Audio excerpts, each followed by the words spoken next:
Welcome back for our coverage of Tropical Storm Alberto. And joining us now is a familiar face to 3 News viewers, Rickey Dailey with the Texas Department of Transportation. And Rickey, I know we talked with you earlier, and I think things have gotten a little worse out there.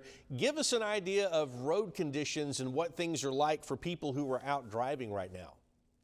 Right now, Mike, we're seeing a lot of more water on the roads. We've just closed the turnaround on 358 at Oso Bay. This is the turnaround if you're leaving Flower Bluff and headed back to Flower Bluff. We've just closed that turnaround. That's the westbound to eastbound turnaround. It's closed. We also still have the turnaround closed under the Nueces Bay Causeway. We have closed the exit ramp, the US 181 southbound exit ramp from Portland onto North Beach. We've closed that so that we can make West Causeway Boulevard, which is that frontage road in front of those condominiums. That is now temporarily 2-way. So those are the biggest developments in the immediate Corpus Christi area. Sergeant Mallory went over some of the other closures. We have not closures, but we have water on the roads in several locations. The roads are still passable. The last 2 closures I mentioned are the only roads that are closed. All other roads, even with water, are passable. That's Wildcat in Portland. Also, the US 181 northbound frontage road in Portland has water on it, but it's passable. The road 234 between Odom and I-37 has water over it. Also the Bayside Road right there on FM 136, and also FM 666 between Banquetti and Bluntzer has water on it.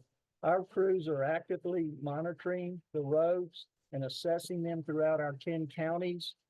We have signs up where there is water over the roads. We also have TxDOT trucks in place with their flashing lights on to warn motorists that there is water ahead. So again, we're asking people to avoid travel if you can.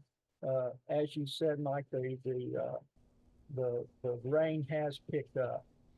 And Rickey, really, you're asking folks to just be aware. If they do have to be out, keep your eyes and ears open and pay attention to what you see in front of you. Isn't that right? That's right. And those barricades are up for a reason. Just as Sergeant Mallory said, don't go around them. They're for your safety. I've also got a few other tips on driving for people who have to be out. It's important to remember that about 60% of the flood-related deaths in Texas involve vehicles. And that's people trying to go through low water areas or areas where there is water over the road. So it's serious business when you start driving through water that's over the road. It only takes 6 inches of fast-moving water to push a vehicle off the road. 6 inches, as you know, Mike, that'll about cover your ankles. So it doesn't take much. Again, reduce your speed, increase your following distance, turn on your headlights so that other folks can see you. Make sure your windshield wiper blades are in good conditions. Favorite I know is don't engage your cruise control. Cruise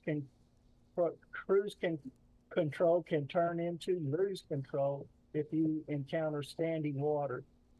If your vehicle does start to hydroplane, ease off the gas pedal or the brakes, stay calm, and wait for the skid to stop. All right, Rickey Dailey with TxDOT, thank you so much for joining us live, and we look forward to checking in with you again throughout the day.